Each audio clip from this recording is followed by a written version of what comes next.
Hey everyone, and welcome to another deep dive.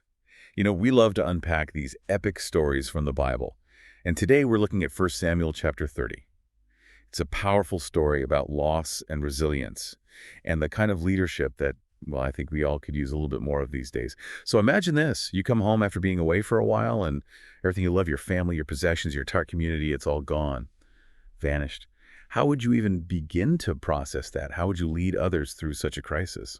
That's a heavy image to start with. It's that kind of visceral experience of loss that I think really resonates across time. Even thousands of years later, we can still connect with that feeling of devastation. Absolutely. And that's exactly what happens to David in this story. The story takes place in Ziklag, which is where David and his men had settled. They've been away on a campaign, and when they return, they find that the Amalekites, those nomadic raiders, well, they had completely destroyed the town. It's a brutal scene. Everything burned, plundered families taken captive. The text really doesn't hold back in describing the raw emotion of that moment. So how do David's men react to this utter devastation? They're completely overwhelmed by grief and anger. They weep uncontrollably. And in their despair, they even talk about stoning David, blaming him for leading them away from their families. It really highlights the weight of responsibility that David carried as their leader. Absolutely.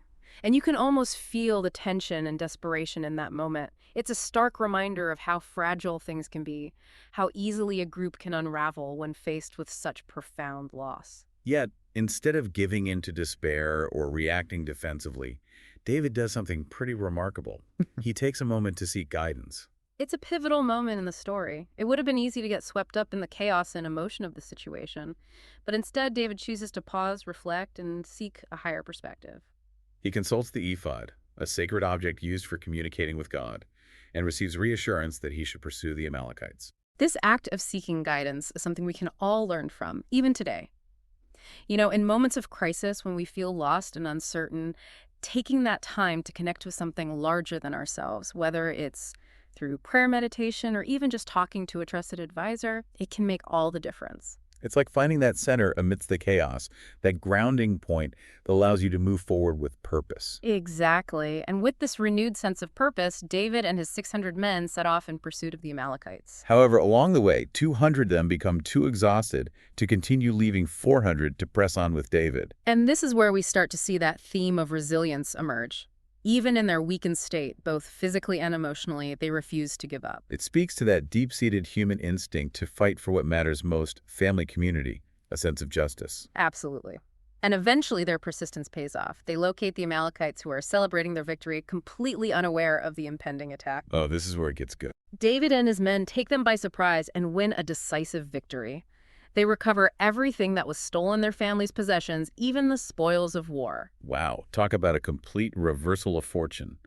From the depths of despair to a resounding victory. It's like something out of a movie. But this victory actually brings with it a new set of challenges. Some of David's men believe that the 200 who stayed behind shouldn't receive a share of the recovered loot. Oh, interesting. So now they've overcome this external threat, and they're facing an internal conflict. It's like that age-old question of fairness and reward. How do you acknowledge different levels of contribution without creating division within the group? Right, and it would have been so easy for David to just side with the majority, Yeah. reward those who'd been on the front lines and kind of dismiss the concerns of the 200 who stayed behind. But he doesn't. So how does he handle this situation? He insists on fairness. He recognizes that everyone played a role, even those who weren't directly involved in the fighting. I'm curious to hear more about his reasoning. Well, he argues that the 200 who remained behind were essential. They were guarding the base camp, and their contribution, though different, was no less important to the overall success of the mission. That's a perspective that's easy to lose sight of even today.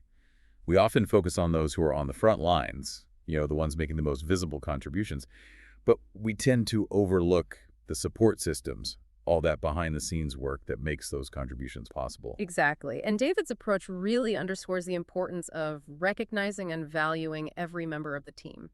It's not about creating hierarchies. It's about fostering a sense of unity and shared purpose. And his decision to share the spoils equally isn't just a one-time thing.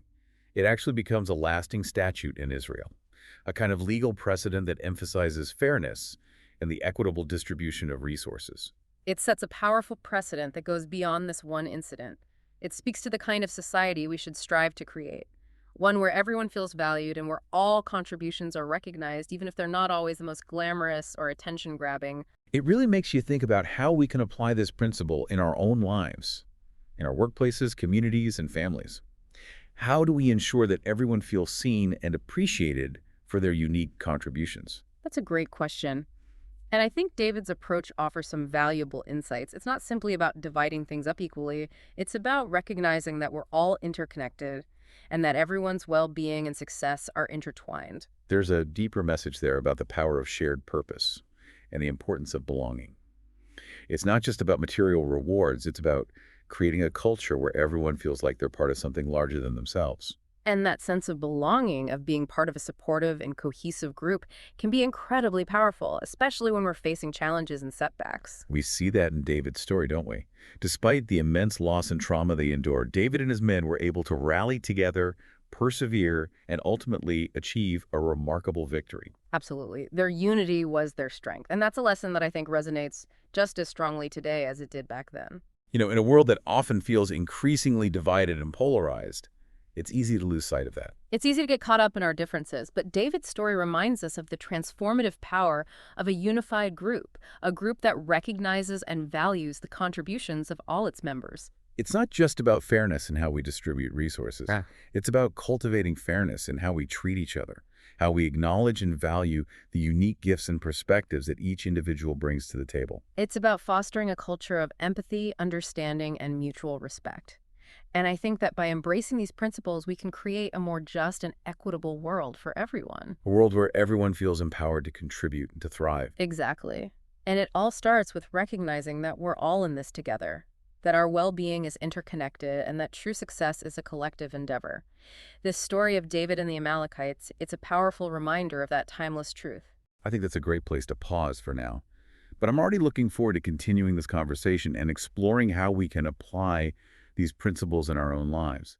So we spent this deep dive really unpacking this incredible story of David and the Amalekites. It's a story of loss, resilience, and leadership, and of course that powerful reminder of unity.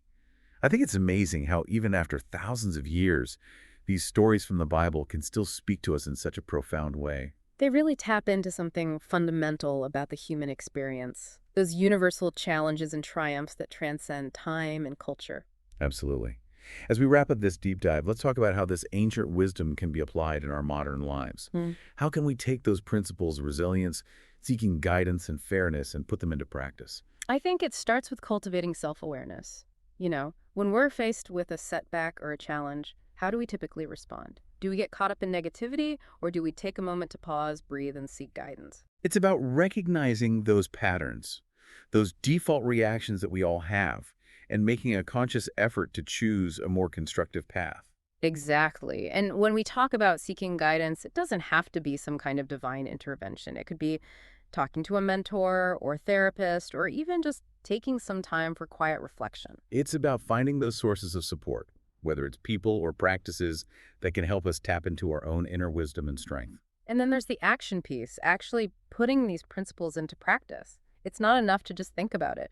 We have to take those steps, even if they're small steps, to move ourselves in the direction we want to go. Right. It's about making a conscious choice to move towards healing or growth or whatever it is that we're seeking in that moment, and to do it with integrity and fairness.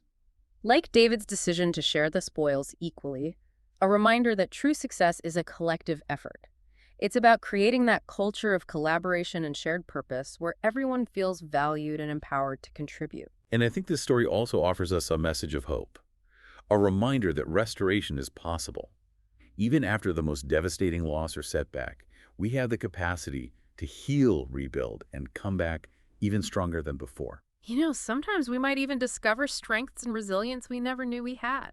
It's been an incredible journey exploring this story with you, and I hope our listeners have found some nuggets of wisdom and inspiration to take away from it. I think we all have something to learn from David's example. His courage, his compassion, and his unwavering commitment to fairness. So as you go about your week, I encourage you to reflect on this story. Think about how you can apply these principles of resilience, guidance, and fairness in your own life.